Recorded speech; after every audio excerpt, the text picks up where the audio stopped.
We are going around the country now talking about a policy of inclusiveness. And yet, even in those processes, we are saying not those ones, they are not welcome to our meetings. Now, what kind of leadership is that? What kind of unity are we looking for?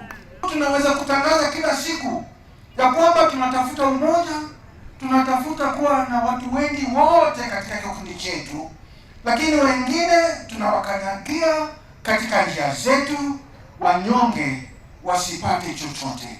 In our country, we have our fingers permanently pointed at others and screaming that we are better than them.